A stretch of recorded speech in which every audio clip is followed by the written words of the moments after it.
بسم الله الرحمن الرحيم والسماء والطارق وما أدراك ما الطارق النجم الثاقب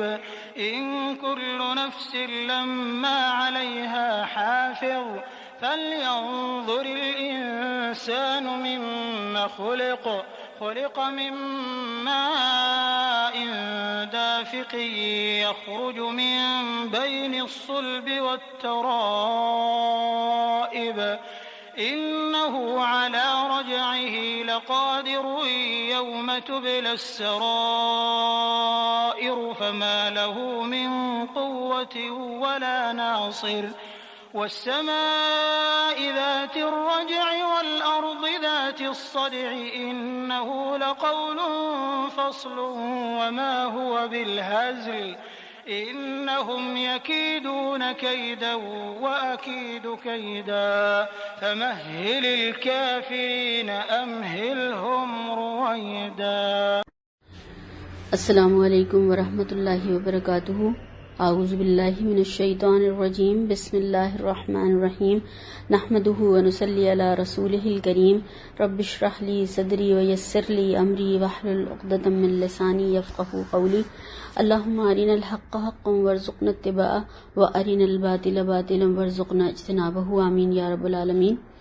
الحمدللہ، اللہ تعالیٰ کا شکر احسان ہے کہ ہم لوگ جو ہیں سورہ طارق تک پہنچے اور الحمدللہ ہم نے اس کی تفسیر بھی کی اور الحمدللہ اس کو سمجھا اور سمجھنے کی کوشش کی. اللہ تعالی ہمیں اس کی پوری طرح سے سمجھ عطا فرمائے، عمل کرنے کی بہترین توفیق عطا فرمائے. ہم نے اس سے پہلے جو سورہ بروج پڑھی تھی تو اس میں کچھ اللہ تعالی نے ظاہری چیزوں کے بارے میں بتایا تھا اور اس میں ایک واقعہ بھی بتایا گیا تھا کہ کس طرح سے اسلام اور مسلمانوں کے ساتھ میں اعلانیہ کس طریقے سے ان کو ستایا گیا اور کس طریقے سے ان کو زندہ جلایا گیا، اور پھر ان کے بعد میں لشکروں کی خبر بھی تھی اس میں، اور پھر کہ کس طرح قدریہ کتنے بڑے بڑے لشکر تھے اور ان کے ساتھ پھر اللہ تعالیٰ نے کیا کیا. اور پھر یہاں پر دیکھیں کہ یہ والی جو صورت ہے سورہ طارق جو ہے، تو اس میں کچھ ہم دیکھیں اگر غور و فکر کریں تو کچھ چھپی ہوئی چیزوں کے بارے میں اللہ تعالیٰ نے تذکرہ کیا ہے. کچھ راز ہیں، کچھ سر ہیں، کچھ خفیہ جو ہیں چھپی ہوئی چیزیں، باتیں ہیں، اندر کی باتیں. تو اس میں ظاہری چیزیں تھیں سورہ بروج میں، اور بارجہ کے معنی ظاہر ہونے کے بھی ہیں ویسے، اور یہاں پر طارق کے معنی چھپے ہوئے رات کو دیر سے آنے والے کے بارے میں جو ہم نے پچھلی دفعہ میں اس کے بارے میں پڑھا تھا، رات کی اور ستاروں کی، اور اس یعنی جو کم ہی لوگ اس کو تارے کو دیکھتے ہیں جو صبح میں اٹھیں گے یا سفر کرتے ہیں یا پھر جاگے ہوئے ہوتے ہیں، وہی لوگ دیکھ سکتے ہیں. تو یہ جو ہے پھر اس کے بعد میں انسانی جو زندگی کا ایک پراسرار سفر ہے، جو کہ ایک ایسا راز ہے جو کہ اللہ کے علاوہ کوئی نہیں جانتا. پھر اس میں جو اللہ تعالیٰ نے اس میں جو سورہ طارق میں بتایا، اس کے بعد میں انسانی زندگی کے حوالے سے بتانے کے بعد میں پھر بتایا کہ سینوں میں جو کچھ چھپا ہوا ہے وہ اللہ کے سامنے قیامت کے دن کھولا جائے گا. جو بھی راز ہیں وہ افشاں کیے جائیں گے، ان میں سے سینوں میں سے، دماغوں میں سے، دلوں میں سے باتیں نکالی جائیں گی، اور پھر اس کے بعد جزا و سزا کے فیصلے کیے جائیں گے. اور پھر زمین اور آسمان کی خفیہ چیزیں، کتنا پانی لے جاتے ہیں، کتنا بادل پانی اٹھاتے ہیں، کتنا ٹنو منو، اور وہ کتنا اندازہ بھی نہیں کر سکتا انسان، اور کس طریقے سے مختلف انداز سے اور پھر وہ زمین پر آتا ہے. اور پھر اس کے بعد میں زمین کتنا چھپاتی ہے، کتنا نکالتی ہے، کتنا سبزہ اگاتی ہے، اور کتنا کیا کچھ کرتی ہے. یہ سب کچھ ایک ایسے طریقے سے چل رہا ہے جو کہ چھپا ہوا ہے. یہ سارا نظام بظاہر ہمیں جو نظر آتا ہے وہ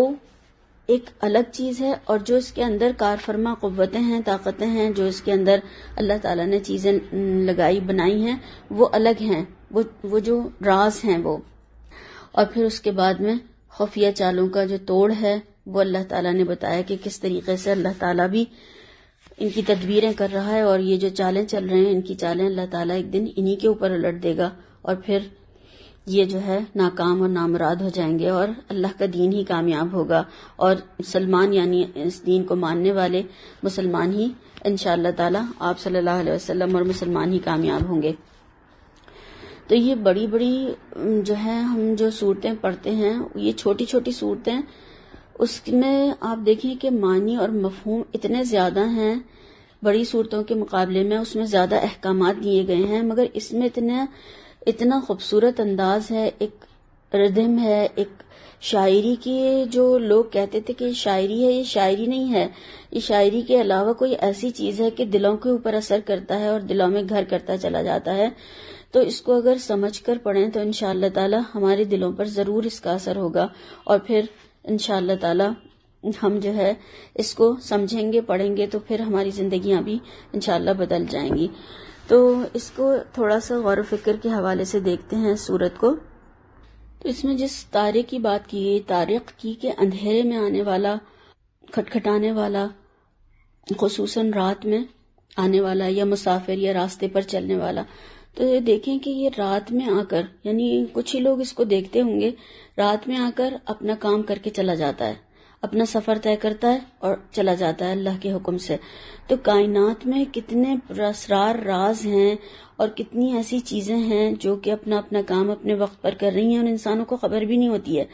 اور انسانوں کو پتہ ہی نہیں چلتا ہے کہ کتنی زیادہ قوتیں اور کتنے زیادہ جو اللہ تعالیٰ کے کام چلے ہوئے ہیں، جو فرشتے ہر وقت انجام دیتے رہتے ہیں اللہ کے حکم سے، اور کیا کیا کچھ ہو رہا ہے انسان کو تو پتہ ہی نہیں چلتا ہے۔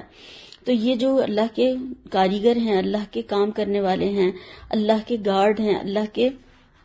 اللہ کے ورکر ہیں، تو وہ اپنا کام کرتے چلے جاتے ہیں، اور چاہے انسان ان کو دیکھے، ان کا نوٹس لے نہ لے، اس کو کچھ احساس ہو نہ ہو۔ اور یہ دیکھیں روزانہ ہو رہا ہے، ہر رات کو ہوتا ہے، ہر دن جب آتا ہے اس سے پہلے یہ سارا کام ہو رہا ہوتا ہے۔ اللہ تعالیٰ کا ایک ستارہ آتا ہے، وہ خبر دیتا ہے صبح کی، اور پھر وہ چلا جاتا ہے، اور پھر کس طریقے سے پھر اللہ تعالیٰ نے انسان کو مخاطب کر کے فرمایا کہ ہر انسان پر، ہر جان پر ایک جو ہے حافظ، محافظ، نگران مقرر ہیں۔ اور یہ بھی ہم دیکھیں کہ انسان تو نظر آتا ہے مگر اس کا اندر کا جو نفس ہے وہ نظر نہیں آتا، اس کی جان جو اس کی روح ہے وہ نظر نہیں آتی ہے۔ تو یعنی نظر آنے والی چیز بھی اور نہ نظر آنے والی چیز، یعنی نظر آنے والے جو معاملات ہیں وہ، اور باطنی اعمال اور خیالات اور تمام چیزیں جو انسان کے اندر ہیں، اس کی یعنی جو اندر کی چیزیں ہیں ان کے اوپر بھی، اور اس کے ظاہری اور باطنی دونوں طرح کی چیزوں پر محافظ مقرر ہیں کہ وہ کیا کرتا رہا، اور اس کو اللہ تعالیٰ نے کس کام کے لیے بھیجا، اور اس نے اپنی زندگی کن کاموں میں لگائی۔ اور پھر ایک پراسرار ایک طریقے سے سفر کی طرف ایک اللہ تعالیٰ نے جو انسان کی توجہ دلائی ہے کہ انسان اپنے اوپر دیکھے کہ وہ کس طریقے سے غور و فکر کرے کہ وہ کس طریقے سے پیدا کیا، کس چیز سے اللہ تعالیٰ نے اس کو انسان کو پیدا کیا۔ انسان کو مخاطب کر کے اللہ تعالیٰ کہہ رہے ہیں کہ اپنی طرف تو دیکھو، اپنے آپ کو ذرا دیکھو، غور و فکر کرو، تو یہ دیکھو کہ تمہاری حقیقت کیا ہے اور تم بنتے کیسے ہو، کہاں سے آئے ہو، اور پھر اللہ تعالیٰ تمہیں دوبارہ سے بھی اٹھائے گا، دوبارہ تمہیں پیدا کرے گا، حساب لے گا تم سے، تیاری کر کے آنا، تمہارا جو دنیا میں امتحان ہو رہا ہے اس کا رزلٹ تمہیں دیا جائے گا۔ بھولنا نہیں کہ تمہیں اللہ تعالیٰ کو تم پیپر دے رہے ہو اور تمہارا ایگزام چل رہا ہے، تمہارا امتحان ہو رہا ہے، اور تم جو ہے وہاں پر آ کر تمہارا رزلٹ دیا جائے گا، جو کہ دائیں ہاتھ میں یا بائیں ہاتھ میں، کامیاب لوگوں کو دائیں میں اور جو ناکام لوگ ہوں گے ان کو بائیں ہاتھ میں دیا جائے گا۔ تو یہ بھول نہیں جانا، بلکہ اس کو سامنے، اس حقیقت کو سامنے رکھ کر دنیا میں عمل کرنا۔ تو اللہ تعالیٰ نے اس میں انسان کو مخاطب کر کے اس کی اصل، اس کی حقیقت بتائی ہے تاکہ اس کا تکبر ختم ہو جائے اور وہ جان لے کہ وہ کوئی چیز نہیں ہے، اور کس طریقے سے اللہ تعالیٰ نے اور کس پانی سے اللہ تعالیٰ نے انسان کو پیدا کیا اور وہ کہاں سے آتا ہے۔ اور یہ بھی ایک جو سفر ہے انسان کا، جیسے کہ تارے کا سفر ہے خفیہ رات کا، اسی طرح سے ایک انسان کا یہ اندر کا سفر ہے خفیہ، کہ کس طریقے سے بنتا ہے اور کیسے بنتا ہے اور اس کے ساتھ کیا ہوتا ہے، اور پھر وہ کس طریقے سے باہر آتا ہے اور کیا ہوتا ہے اس کے ساتھ۔ یہ سب کچھ اللہ تعالیٰ نے ایک اشارہ کر کے بتا دیا، اور پھر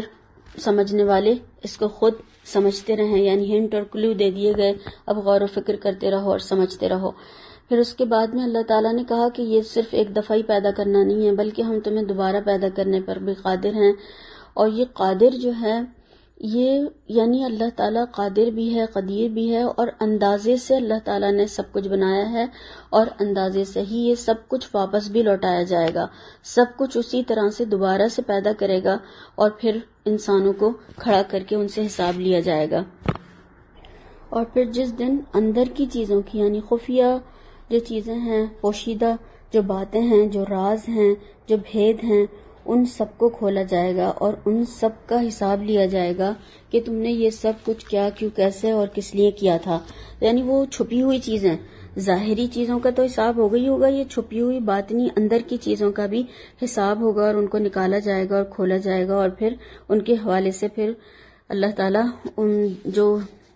معاملہ کریں گے، جو فیصلہ کریں گے، تو ان چیزوں کو سب کو سامنے رکھا جائے گا. یعنی بھید، پوشیدہ باتیں، خیالات، باطنی اعمال اور ظاہری سب کچھ سامنے کھول کے رکھے جائیں گے.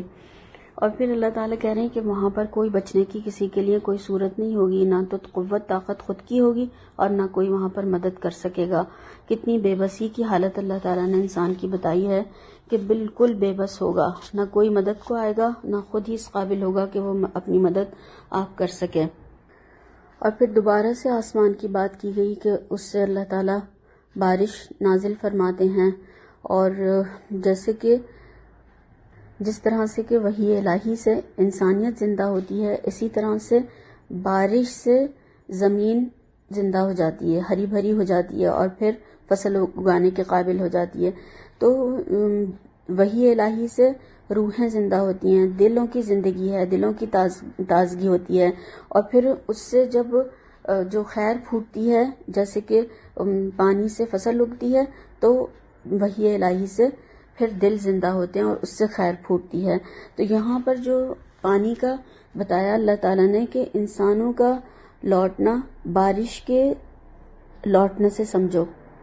اب یہ بھی دیکھیں کہ کتنے انسان ہیں جو کہ واپس لوٹیں گے، انسانوں کو پیدا کرے گا اللہ تعالیٰ. اس طرح سے بارش کو ہم سمجھیں کہ بارش کے کتنے قطرے گرتے ہیں،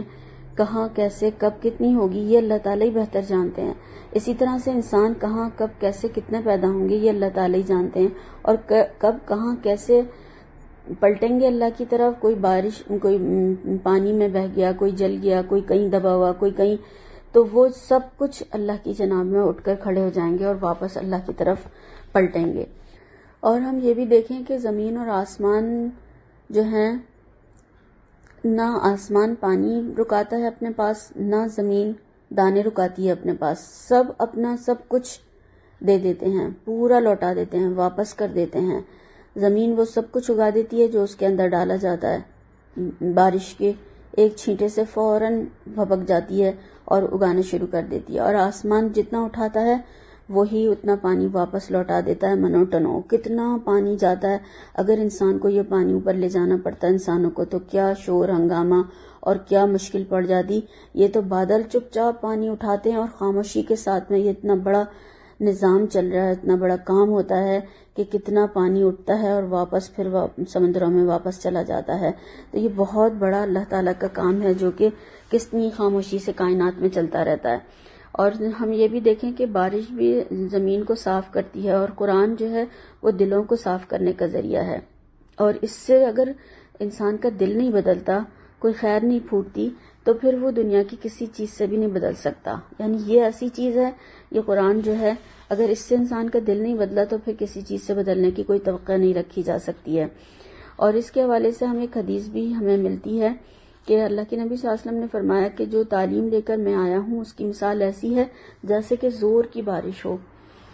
اور وہ ایسی زمین پر ہو، یعنی ایسی زمین پر بارش ہوئی جس نے پانی کو اپنے اندر جذب کیا اور خوب سبزہ اگایا. یعنی اتنی اچھی زمین تھی کہ پانی بھی خوب جذب ہو گیا اور خوب سبزہ نکل آیا، اور اس سے انسانوں نے کھایا اور پرندوں اور چرندوں اور حیوانوں نے، اور سب نے اس سے فائدہ اٹھایا. اور دوسری زمین ایسی تھی کہ جس نے پانی جذب تو نہیں کیا مگر اکٹھا کر لیا، اور پھر اس سے دوسروں نے یہ فائدہ اٹھایا کہ اس سے دوسروں نے پانی پی لیا. اور کچھ زمین ایسی تھی کہ جس نے نہ پانی اکٹھا کیا اور نہ پانی جذب کیا، بلکہ اس سے اور جھاڑ جھنکاڑی پیدا ہوئے، یعنی لوگوں کے لیے کسی طرح سے بھی فائدہ مند نہیں ہوئی. تو کچھ دلوں پر اگر ہم دیکھتے ہیں تو قرآن اترتا ہے تو خیر پھوٹتی ہے، اور پھر اس سے شاداب اور خوبصورت باغ لگتے ہیں، دوسروں کے لیے فائدہ مند ہو جاتے ہیں،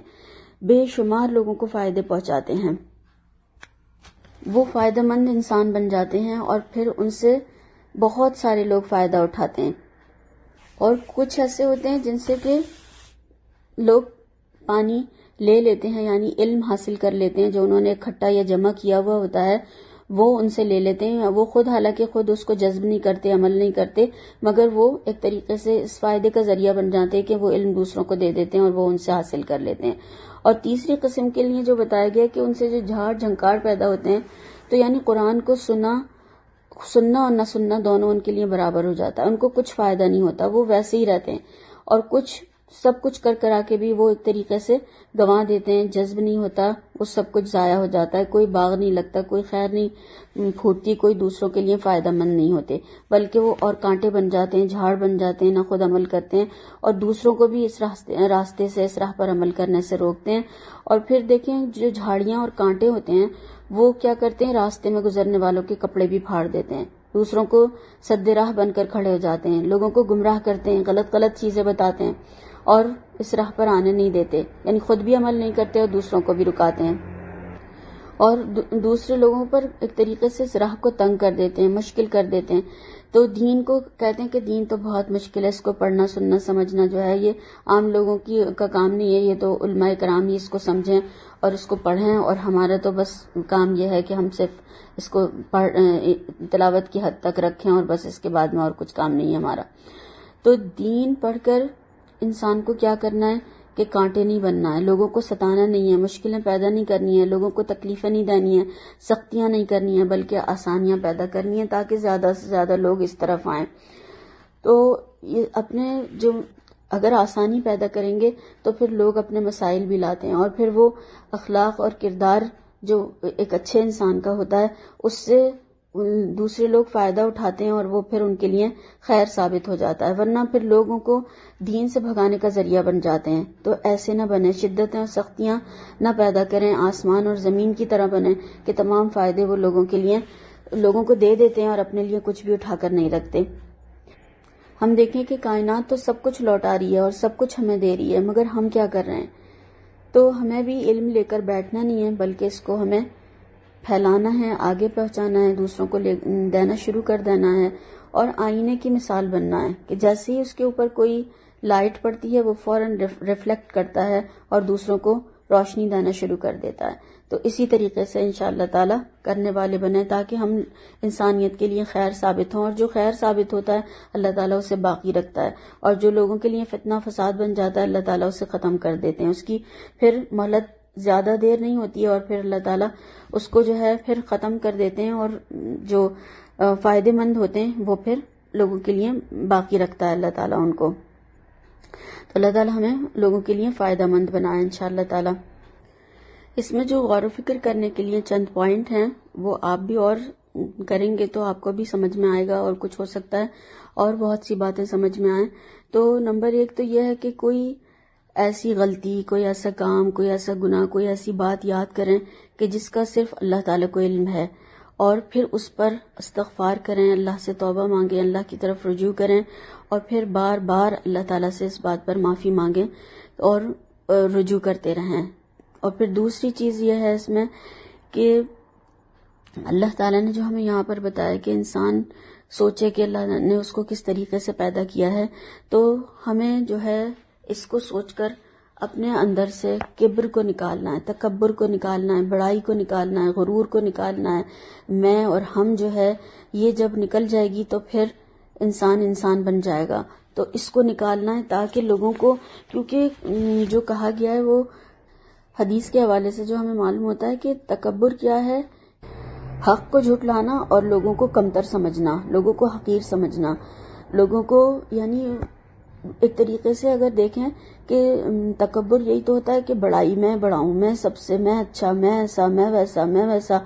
یا ہم ایسے ہم ویسے، تو یہ ساری جو چیزیں ہیں یہ تکبر کی باتیں ہیں۔ تو انسان اپنے آپ کو سوچے کہ میں، اللہ تعالیٰ نے مجھے کس طریقے سے پیدا کیا، اور پھر اس تکبر کو، اس بڑائی کو ختم کرنے کی کوشش کریں، کیونکہ سب سے بڑا اور اعلیٰ اللہ کی ذات ہے اور کوئی اس کے علاوہ ہے ہی نہیں بڑا دنیا میں. اللہ اکبر سارا دن کہتے ہیں تو پھر اس کی بڑائی کو تسلیم کریں کہ اللہ سب سے بڑا ہے اور سب اللہ کے آگے چھوٹے ہیں. پھر تکبر انشاءاللہ تعالی ختم ہو جائے گا. پھر تیسری چیز جو ہے اللہ کی دی ہوئی مہلت کا ناجائز فائدہ نہیں اٹھائیں. جو یہاں پر کہا گیا کہ تھوڑی دیر مہلت دیتا ہے اللہ تعالیٰ، تو اس سے ناجائز جو مہلت ملی ہوئی ہے اس سے ناجائز فائدہ نہ اٹھایا جائے، بلکہ اس کو مہلت کو یہ سمجھا جائے کہ اللہ نے مجھے مہربانی کی ہے میرے ساتھ اور مجھے اللہ تعالیٰ چاہتا ہے کہ میں اس دین کو سمجھوں، عمل کروں اپنی زندگی میں اور دوسروں تک پہنچاؤں، تو میں دنیا میں دین کے لیے اور انسانوں کے فائدے کے لیے بن جاؤں انشاءاللہ تعالیٰ. تو اس مہلت کا فائدہ اٹھائیں اور پھر اللہ کے دین کے کاموں میں لگ جائیں اور لوگوں کے لیے فائدہ مند ثابت ہوں. اور پھر ایک اور جو ہے نیتوں کو خالص کر لیں کہ ہم جو ہیں اللہ تعالیٰ وہاں پر جو ہمارے اندر کی چیزیں نکال کر باہر کرے گا. تو اگر نیت میں کوئی خرابی ہوئی، جیسے کہ قیامت کے دن سب سے پہلے حافظ، قاری، عالم اور شہید ان کا معاملہ پیش کیا جائے گا، اور انہوں نے کتنے بڑے بڑے کام کیے ہوں گے اور اپنے آپ کو اللہ کی راہ میں شہید بھی کر دیا ہوگا، اپنی جان بھی دے دی ہوگی، مگر ان سے آگ کو بھڑکایا جائے گا اور ان کو آگ میں پھینک دیا جائے گا. کیوں؟ اس لیے کہ نیت اور ارادہ ٹھیک نہیں تھا، لوگوں کو دکھانے کے لیے تھا، ریاکاری کے لیے تھا، تو وہ سب کچھ ختم کر دیا جائے گا. تو اس کو سب سے زیادہ یعنی سمجھنے کی ضرورت ہے اور اس میں دل سے نکالنے کی ضرورت ہے. اور ایک جو ہم اس کے لیے بھی خاص دعائیں کریں، اور میں اس میں بھی دعائیں ڈالوں گی انشاءاللہ تعالی. تو ان دعاؤں کو یاد کریں اور مستقل اور مسلسل ان کو پڑھیں. اللہ تعالیٰ سے سوال کریں کہ اللہ تعالیٰ ان سب چیزوں کو اگر ہمارے دلوں میں ہو تو اللہ تعالیٰ ان سب کو دور کر دے، اور اللہ تعالیٰ ہمیں اپنا پسندیدہ انسان بنا دے، پسندیدہ بندوں میں شامل فرما لے. آمین ثم آمین. تو یہ بہت اس میں دیکھیں کہ جو چیزیں ہیں چند چیزیں ہیں، مگر ایسی چیزیں ہیں کہ اگر انسان ان پر عمل کرے تو اس کے لیے اس کے رویے اور اس کے عمل کو چینج کرنے کے لیے کافی ہیں. اور ایک اور میں یہ آپ کو سب کو ایک کام دیتی ہوں، ایک ہے کہ آپ اس میں سے سب سے اہم آیت تلاش کریں. ایک آیت، صرف ایک آیت سب سے اہم جو آپ کو لگے کہ یہ سب سے اہم آیت ہے، وہ آپ انفرادی طور پر مجھے بھیجیں. میں انتظار کروں گی انشاءاللہ تعالی. تو پھر میں اس کو جو ہے یہ اس پر اپنے تدبر اور عمل والے جو ہمارا یہ ہے قرآن کا، تو اس پر انشاءاللہ تعالی میں ڈالوں گی اس کو. تو آپ مجھے انفرادی طور پر بھیجیے کہ اس میں سب سے اہم آیت آپ کو کون سی لگی. جو بھی بھیجنا چاہیں وہ بھیج سکتے ہیں. اور دعائیں وغیرہ اس کا میں انشاءاللہ تعالی اس میں ڈال دوں گی. تو دعائیں ضرور کرنی ہیں اللہ تعالیٰ سے، اور اپنے جو ہم سے غلط کام، جو غلط باتیں اور جو بھی کچھ ہوتا رہتا ہے اس پر اللہ تعالیٰ سے استغفار کریں اور اللہ سے معافی مانگیں. اور دیکھیں جو اندر کی چیزیں ہوتی ہیں وہ جو ہمیں بتایا بھی گیا ہے کہ وہ جو انسان کا اندرون ہوتا ہے وہ باطن ہوتا ہے، تو وہ جو ہے قیامت کے دن بھی ظاہر ہو جائے گا. کہ کچھ چہرے کہا گیا ہے کہ سفید ہوں گے، چمکدار ہوں گے، روشن ہوں گے، اور کیونکہ ان کا اندر اچھا تھا تو ان کا وہاں پر ظاہر بھی اچھا ہو جائے گا، باطن بھی. کیونکہ نیک جب انسان اندر سے ہوتا ہے تو اس سے پھر وہی نیکی اور خیر پھوٹتی ہے، اور جو اندر سے برا ہوتا ہے تو اس کے ساتھ اس سے جو ہے آپ کتنا بھی اچھا معاملہ کریں وہ برا ہی معاملہ کرے گا، اور وہ برائی ہی پھوٹتی ہے، برائی ہی نکلتی ہے. اور کچھ چہرے کہا گیا کہ کالے ہوں گے، سیاہ ہوں گے، کیونکہ ان کے اندر ایمان نہیں تھا اور ان کے اندر غلط چیزیں تھیں، تو وہاں پر ان کے چہروں سے وہ سب کچھ نمایاں ہو جائے گا. اور یہ بھی بات سمجھا دی گئی کہ غلط کام کو چھپ کر کرنے سے کچھ فائدہ نہیں ہوگا، وہ سب وہاں پر اعلانیہ ظاہر کر دیے جائیں گے اور دکھا دیے جائیں گے. تو اللہ تعالیٰ وہاں کی دنیا میں بھی رسوائی سے اور آخرت کی بھی ہمیں رسوائی سے بچائے. آمین ثم آمین. اور اللہ تعالیٰ ہمیں اس پہ بہترین عمل کی توفیق عطا فرمائے. سبحانک اللہم و بحمدک، اشہد ان لا الہ الا انت، استغفرک و اتوب الیک. السلام علیکم و رحمۃ اللہ وبرکاتہ.